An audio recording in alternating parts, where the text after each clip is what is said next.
This is what it's for. We want to give you a space to let loose so you can do it here. Well, that's going to do it, Ralph. Were we boring enough for you? I don't know. I think we were great.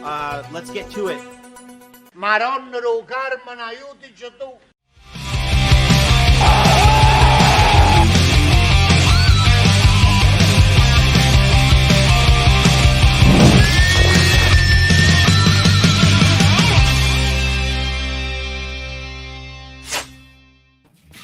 And benvenuti, fellas and bellas all over the world. Welcome to the Raff and Raff post-game rant. We got Rafa Rispo, we got Peter Scala back in the house, and Napoli defeat Juve 2-1 at the Stadio Maradona, guys. Big win today, guys. Shout out to everybody in the chat. Let's get this rant on the road, guys. I know you're happy, guys. Let's get into the stats first, and then we're going to talk all about the game, all right? Let's do it. All right, here we go. So, Spalletti starts at a 4-2-3-1 today. Here is your lineup right here. Ospina in goal, coming back from Colombia on a chartered plane, barely gets any sleep, starts in goal. He did give away a goal today, but it's all good, coming from a mistake. Now, starting in our back line, Mario Rui, Koulibaly, who gets the game-winning goal today. Manolas with a little mistake in the first half, and then Di Lorenzo looking a little fatigued today, but that is our back line. Anguissa getting his debut game today against Juventus, and what a game did he have. Fabian Ruiz lines up right next to him in our starting attack today, guys. We have Lorenzo Insigne comes off in about the 72nd minute with a little tweak to the little scare there, but we'll see what happens. Elmas starts in the middle with Politano lined up right next to him, Ozinem up top. We saw our substitutions today. 89th minute, starting from the back down. We had 89th minute, Malqui comes and replaces Rui. We had Unas coming in for Elmas with that yellow card, tries to make an impact out of the game. Lozano for Politano and Zielinski for Insigne in the 72nd minute. Ozinem cramping up in about the last, the closing minutes of the game. We see Spalletti putting in Petagna for him.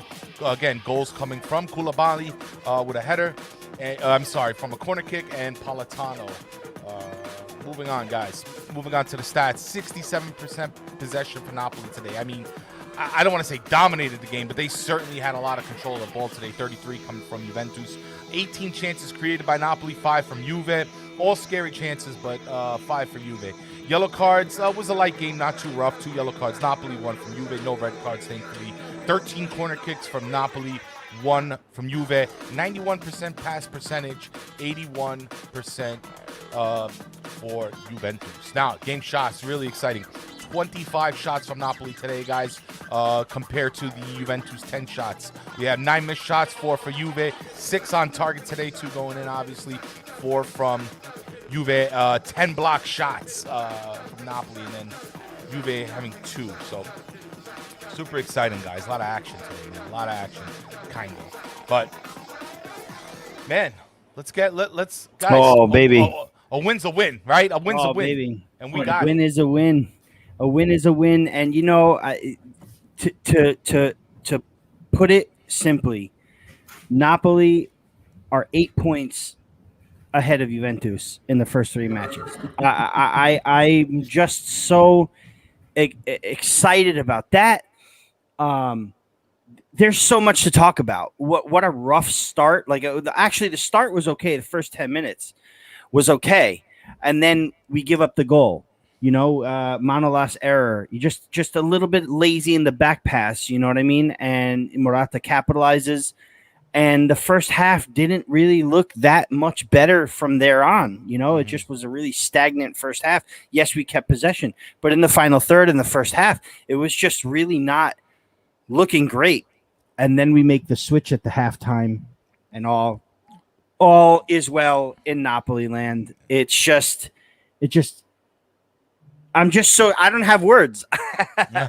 Napoli beat Juventus 2-1, and it's just because I didn't want to get ahead of myself. I stopped. No. I didn't want to get ahead of myself, Ralph. Okay. We'll cover everything. All right, let's take it. My feeling is just so great, I feel so amazing about this win. It's just one of those wins that champions grind out and get. Peter, let me just get your reaction so far. We'll take it from the first half and move on. Talk about the game, give our game reactions, but just your overall feelings to start off. I mean, Napoli beat Juventus. Like it doesn't get better than that. You can say whatever you want about the game, but they got the job done, and it was awesome. It was just, it was amazing. Well, certainly a tale of two halves, right, guys? I mean, I'll admit, like that first half, I'm not sure. I was impressed with both teams. I'll be honest. It looked a little static. I remember we were in the chat, in the CNC Discord chat, and we were kind of going back and forth, and it almost looked like the field, nothing was moving. Like it didn't really feel there was so much energy on the field. I know there was a lot of players rather, who played on international duty, so I can understand why the intensity wasn't as high today. But obviously things changed in the second half. Now, let's talk about from the first minute. Now, we see. Help me out here, guys. We have a team. We have first of all, Juve comes into this game. They had, Allegri didn't start a few of his boys from South America. He wanted to rest them. Do you think that was a deciding factor in this game? I mean, do you think it helped Napoli or it didn't help Napoli? It definitely helped Napoli. For sure. Yeah. You can't really forget about the fact that Dybala, Cuadrado, Alexandro, they missed the game. This was a game that, and again, and Ospina played, and he came back, at the same time, as they did. But he's a goalkeeper, and goalkeepers can play every couple of days. Outfield players it's difficult for them.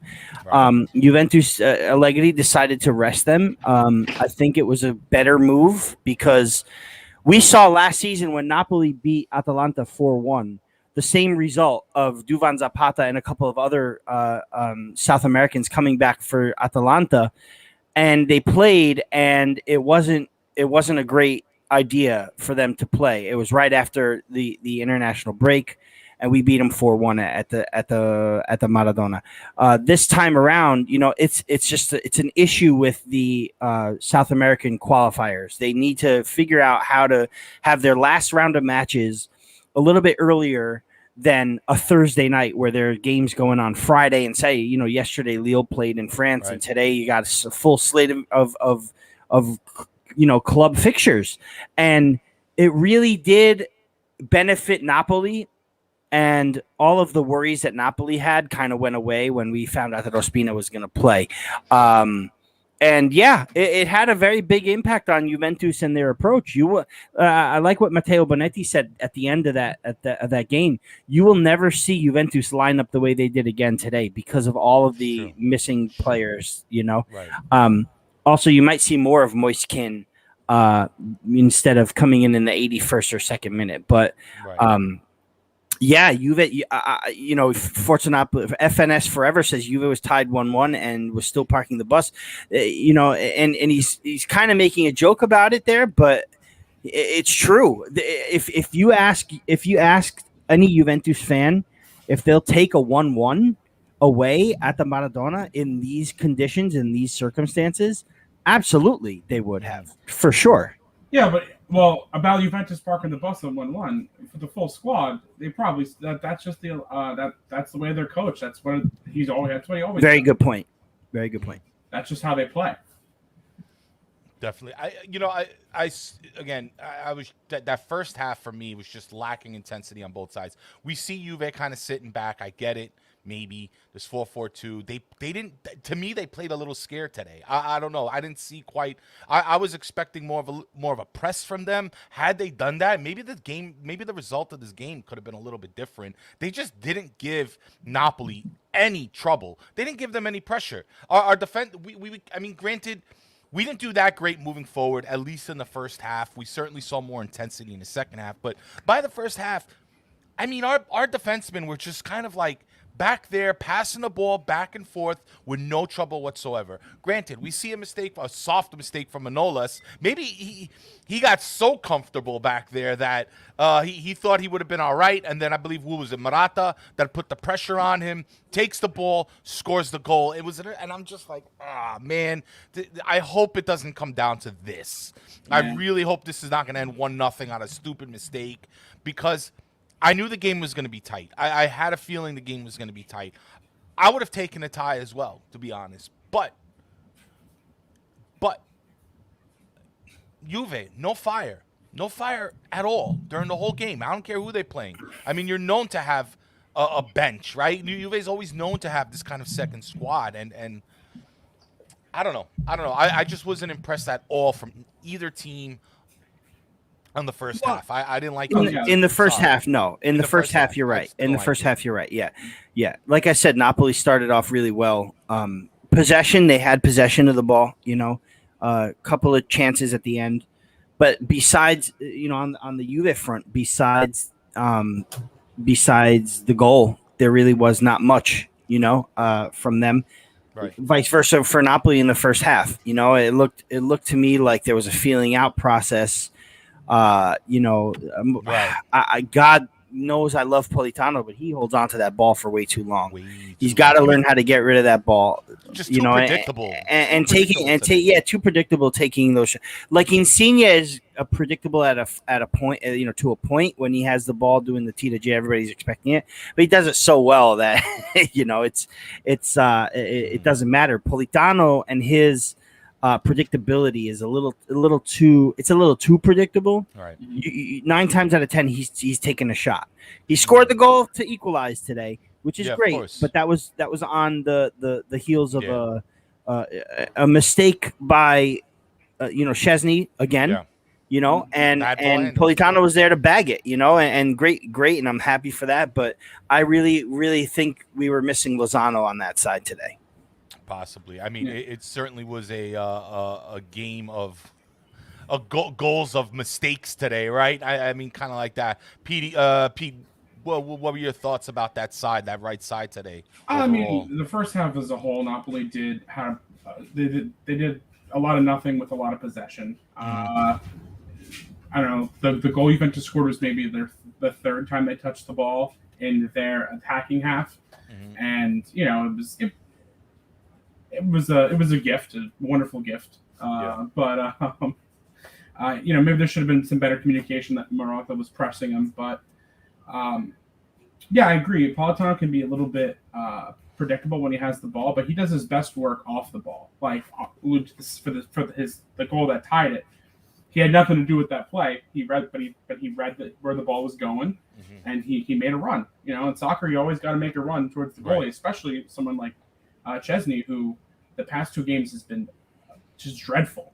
Like you had to jump on that, and he did. And that's if he's predictable with the ball a little bit, with everything that Insigne brings on the left side, I can deal with him being predictable when he has the ball. If when he's off the ball, his movement it drives defenders crazy.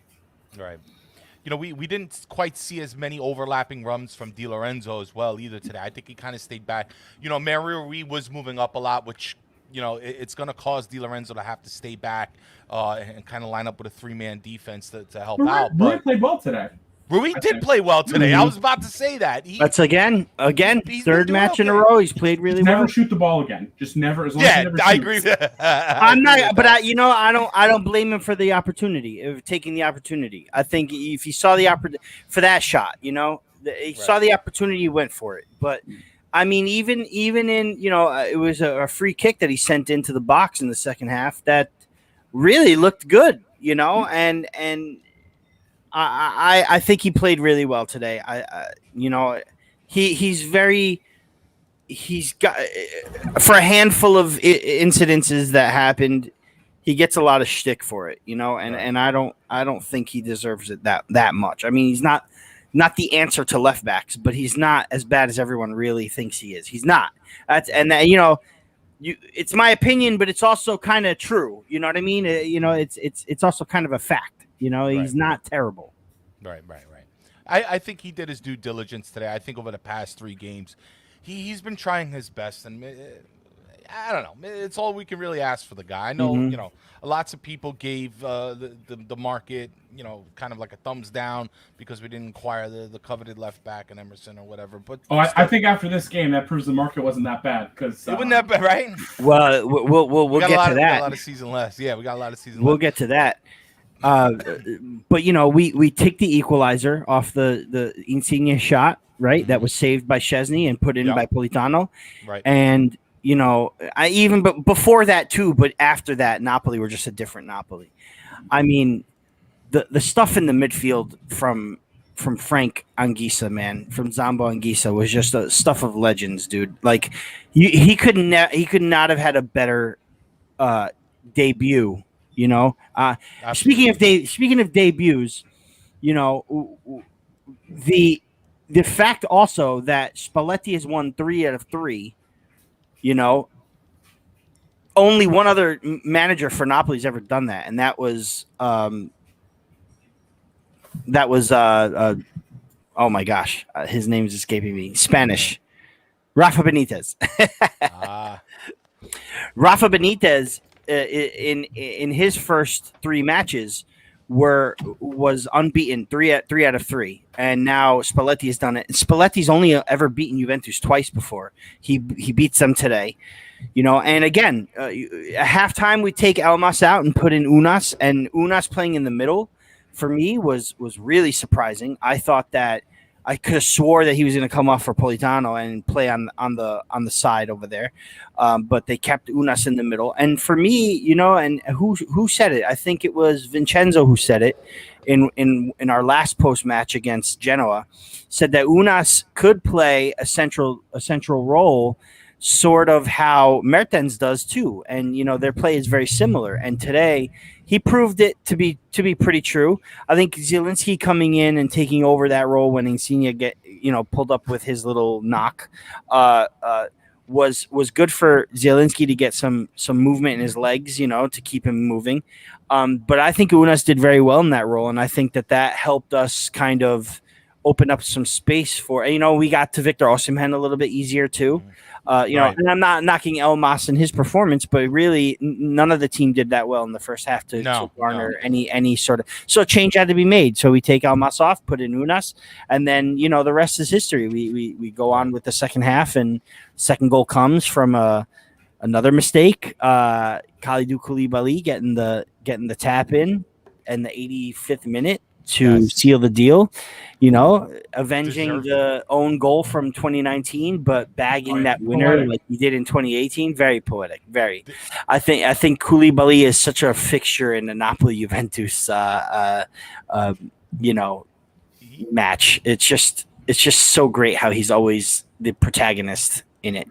He's definitely proving why he's one of the best players on Napoli, if not the best player on Napoli, and why he's so important to the squad. There was somebody in here talking about here was a Matteo. What about Koulibaly? Seen him hitting the Tita G's. Yeah, Koulibaly. Yeah, he had a couple of chances too in the first half. Yeah, the end of the first half, he had that one shot. Yeah, that was part of the your best attacking opportunity shouldn't be from your center back, shooting from outside of the box in the first half. No, but it wasn't a bad hit. It wasn't. It was. I thought it was going in.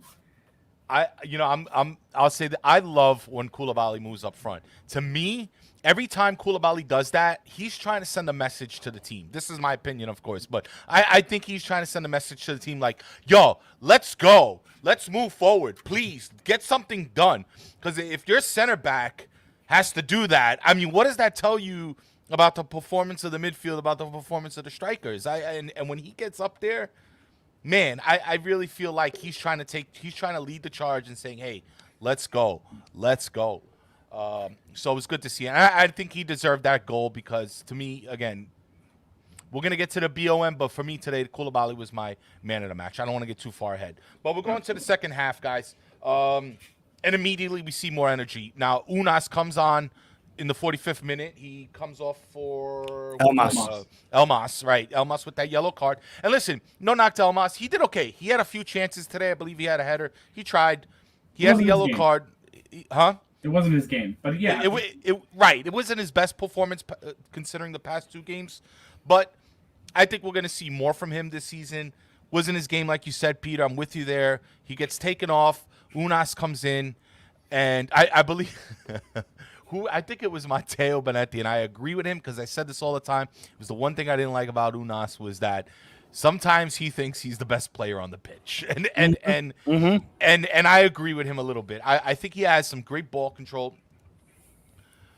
I think but it just for me it says that he's very confident in himself, and sometimes that confidence you need, whether you're a great player, good player, or whatever, you need to have confidence, Yeah. And but yeah, he was too confident with that one shot he took. I guess Sean's right, but still. But still, as I got to admit, I was wrong with him. I wanted Napoli to sell him. Now it was to get a left back, but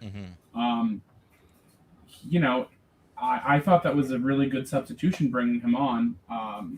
And it just goes to show the level of experience we have a manager now that we didn't have last year. I'm not knocking Reno. I'm just no. But we agree. It changed the game.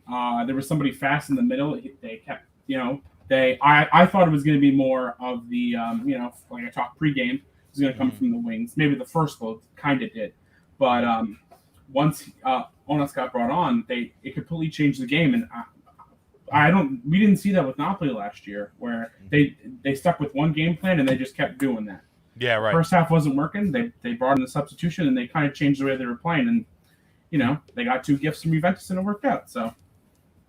I like it. He definitely brought on a little bit more intensity to the team, which was what I wanted. I was waiting. I thought Lozano was going to be the first substitute today for Politano. I thought that was going to happen immediately, but whatever. It didn't. Lozano came on a little bit later, but it's certainly been our bench that has been injecting kind of new energy into Napoli every game so far. Like it's like granted, Politano scored the goal. I get it. Which, by the way, 37 goals for Politano in Serie A, I believe, today. After that goal, I saw a little fact bubble pop up for him today. That's good. More goals from that side, man. I mean, we were missing that for a couple of years. More goals from that side. I think when Politano plays, he brings something, and I understand bringing Lozano in off the bench for the spark that we might need. But I'm a little more inclined to believe. I think that Lozano needs to start. I mean, kudos again to Politano for the goal. Thank you so much. And I love Politano as a player. Don't get me wrong, but I think Lozano needs to start these matches. I think if Lozano had started, we might have maybe made an impact in the first half as well. But hey, I'm not going to complain. It's a great problem to have. You're talking about playing a great player, over a very, very good player. It's not like one or the other is bad, So it's a good problem to have, yeah. So, guys, I want to do the beast of the match real quick. I want to talk about that, and then we'll get into some more nitty-gritties about the team, and we'll get into a little bit more of a critique. All right, so let's do the beast of the match, guys. Everybody in the chat, please give us a like, thumbs up, give us a share, subscribe with us, show some support. Who do you think your beast of the match was today? Again, I said K2 man of the match, but who was your beast? Put it up in the chat. We'll put it up here. But let's go to ours now. Let's do it.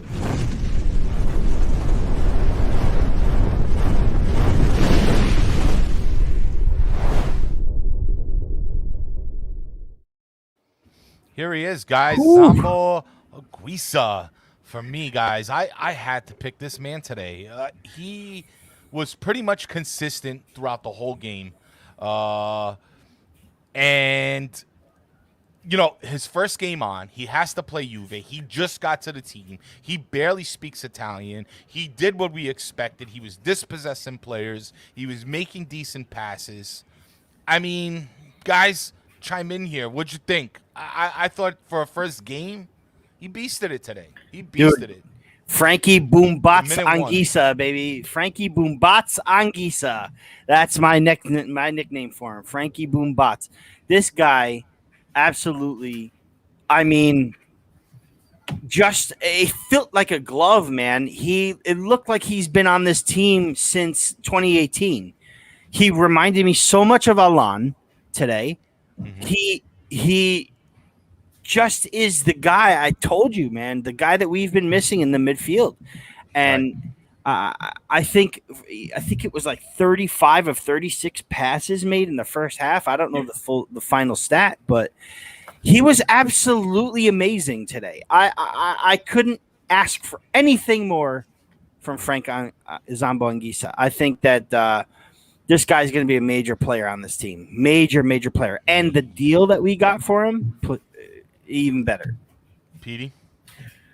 Yeah, I mean, it's hard to argue against him being the beast of the match. You know, Tony Khan's the gift that keeps on giving. For me. Okay, Pete Scala, whatever. But right, you know, you can't ask for a better start to your Napoli career. Yeah, he reminded me a lot of Allen. You know, no, it's not. This isn't even against him. I wish the whole team's passing was a little bit more aggressive, but he held. You know, whenever it was him or somebody else, he held it down. I felt confident whenever he had to make a defensive stand or anything. Like I would have killed for him last year. What a difference he would make. Oh yeah. Right. He was like a Bakayoko, but much better. I feel like. I mean, he's way better than Bakayoko, that's for sure. One match in, and he's the beast of the match scoundrel. Pillet, that's right. One match in, dude. Like, I mean, and I know it's just one match, and we have to see the rest of him, but he's exactly what was said about him. I mean, he did everything that was projected of him to do in 3 days. Like, wait till he gets fully acclimated with his club. I think he's going to be a superstar on this team. I heard, I forgot who, I don't know if it was Mateo or so, saying that he speaks Spanish. That's how he's been communicating. Yeah, it was Jay at Napoli News put it up. Anguissa does speak a little Spanish, which probably helped with Fabian in the middle. And that's absolutely true. Absolutely. So that's a lot. Didn't Spalletti coach in Spain a little bit too? No. Spalletti was in Russia. He speaks a little Russian. But Spanish and Italian is very, very familiar, and Cameroonian. He speaks French. The proper pronunciation of his name is Anguissa, so that's his name. This is the guy. This is the guy. So definitely a lot to be excited about with Anguissa. Hopefully, wish him the best of luck this season because, listen, we're going to need him. It was good to see Zielinski back on the field. Somebody had said earlier in their chat that he's not quite match fit. That's okay. He'll get there. He didn't have, like a dire injury, a terrible injury. It was just a bit of a knock. Yeah, in my opinion, come back up quick again. He might not have even seen the pitch today if Insigne didn't come up with his late knock, and let's really hope that that's not serious either, because I'm really starting to get annoyed with this whole physio debacle. It's a debacle right now. We cannot lose him too, Well, Insigne had the water in his knee. Remember a couple days ago, like he had a swollen, maybe a couple weeks ago. He had some water in his knee, or he had. I actually do not remember that. No, I don't remember that. He had it was something like water in his knee. It was like swollen or something. He had a small issue, but at least he walked up the field. He stretched it out a little bit. Maybe he didn't look in pain on the sidelines when they showed him, but Yeah, he had a little bit of grief, but it hopefully it's nothing that serious. Maybe it's just a little bit of cramping up. We saw Ozinem cramping up today. I mean, it's just like I feel again. It's this PTS. You see one of our players hit the ground, your throat goes down to your stomach because it's just we had to deal with so much of it last season, and now we got to go through this again. Boy, we have our midfield already has took a huge knock. Now we're starting to see it again with the strikers. I really hope for the best here, and this is where wide depth is so important, and I hope for the best. Mr. Espresso Alex here says we need to invest in infrastructure and staff rather than players. Hey man, why not both? I'm on both. Why not both? Yeah, I mean, I see where he's coming from, though. We have the players to play. We do. We just need to get. I mean, the staff is okay too. What's wrong with the staff? I'm just talking about the physio. Something's up because you can't be pulling up with these hammies and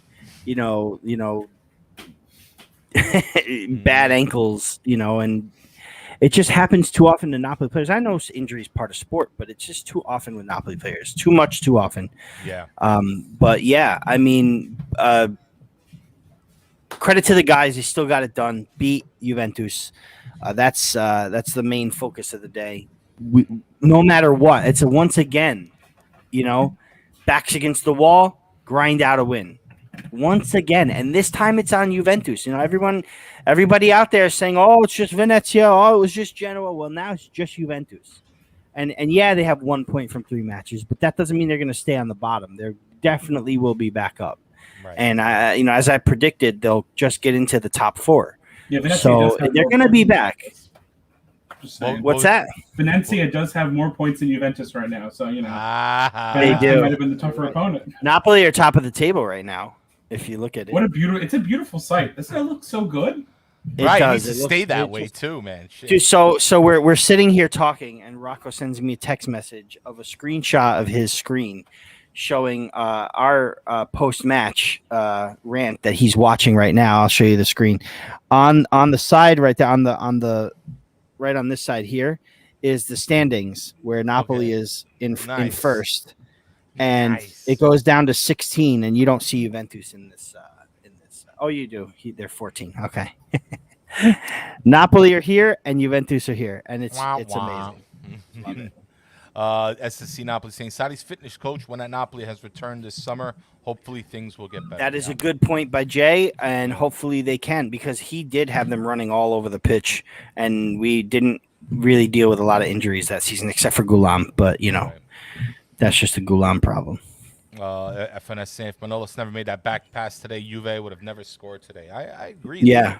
They just didn't show enough. They did not press Napoli, like barely. They gave them so much time. Now, at the same time, Napoli, and again, by the way, on the announcers today, but at the end, who's the other guy, Rafa? I'm sorry. Drake Cordero. The incomparable Drake Cordero. Excellent commentating today, man. They hit the nail on the head almost every time, so I want to give a big shout out to them because, again, Napoli were as they said, Napoli were letting Juve kind of set up. They weren't bringing it.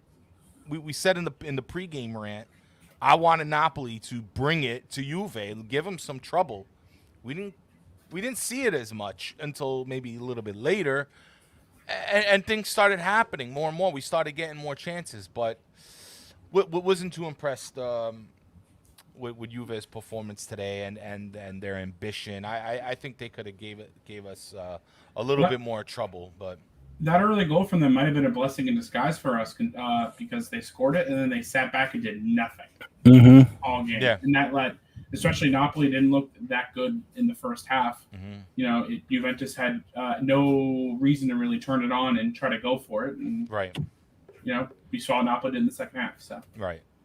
Juve, this is not the Juve that we saw, over the past – I'm sorry, this is not the Serie A that we saw over the past decade. Juve are going to get more trouble. Now, these teams are competing. We've been saying this since the beginning of the season that we don't know who the top 4 is going to be. Honestly, I mean, look, it came down to the wire last season. It's going to come down to the wire this season as well. With more teams, I think. With more teams. Exactly. Yep. They said with Roma now in the mix, with Lazio. We have all these dark horses that are threats. You can't just sit back anymore. Like, you got to attack.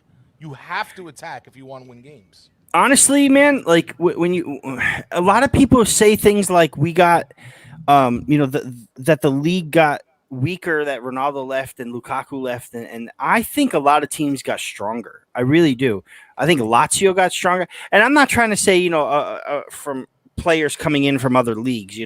We did get Moise Kean back. We did get Tammy Abraham in.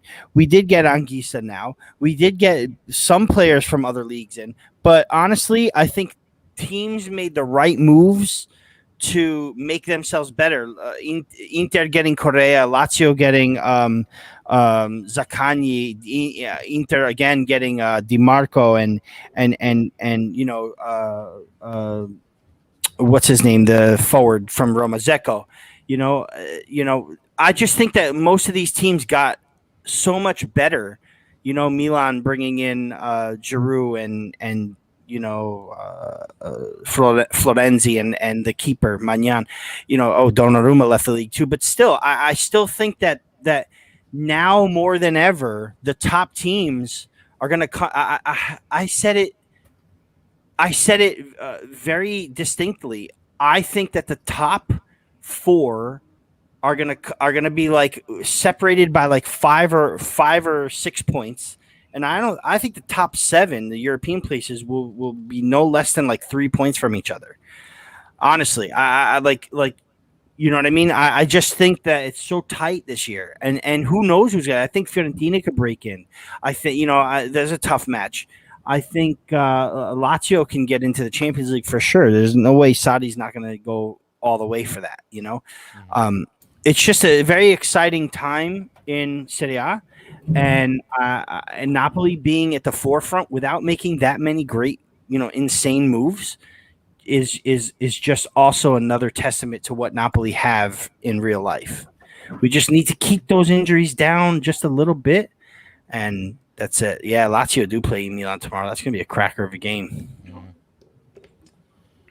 I mean, Go ahead, I don't think anyone actually really thinks Juventus isn't going to be a player in, Final Four, the top 4. But yeah, Serie A, but it's wide open and it's exciting. For a while, Napoli were the number 2 to Juventus' number 1, and it was just those two fighting it out. And as a Napoli fan, like, those seasons were fun, but just as like a Serie A fan in general, like, the league's growing and it's getting healthier, and it's good to see. Guys, 2-1 win defeat. You want to add anything, Rafa? I think we're gonna cut out of here soon. No, I think I'm good, man. I'm just gonna go celebrate with the boys. That's it. And spend the rest of the day chilling with them and watching some more soccer. I think there's a game on now. I believe it's Atalanta Fiorentina now. Mm-hmm. I'm going to go enjoy that. I'm going to enjoy the matches tomorrow. And then we have Monday's Rant, which is a big one, right? Oh, boy. Yeah, we didn't put the ad out yet, Ralph, so don't make no announcement yet. No announcement yet. You got to still wait. Wait. I'm going to put the ad out in a couple hours. So for dinner time, you'll know. It's going to be a big one, guys. You don't want to miss it this Monday for the Ralph and Ralph Rant proper. That's it. Napoli win 2-1. Yep. On to the Europa League against the Foxes. The Foxes of Leicester City. Yep. It's going to be a big one. Is this Thursday coming up? That is Thursday at 3:00. The other game in our league, in our group, is on Wednesday at 10 a.m. or 10:30? Yeah, 10:30 a.m. Wednesday at 10:30 a.m. But yeah, 3:00 on Thursday. Leicester City against Napoli. Now that is a story though, Ralph, that maybe we'll save for Monday night. But yeah, let's do it. There's a good chance that most of our players will not be available for that game because of travel and entry to UK issues. Right, it's their new COVID mandate and all that. But supposedly they're going to try to set up a neutral ground so they can avoid that. We'll see what happens in the next coming days for news. Yeah, we'll have to check it out and see what breaks, and then we'll discuss it on Monday night. Yeah, we'll discuss. Anyway, guys, thank you again, Peter. Thank you for joining us today. It's been a pleasure. Rafa, great show as always, guys. Forza Napoli sempre. 2-1. Until next time, guys. Ciao, ciao, ciao. Ciao.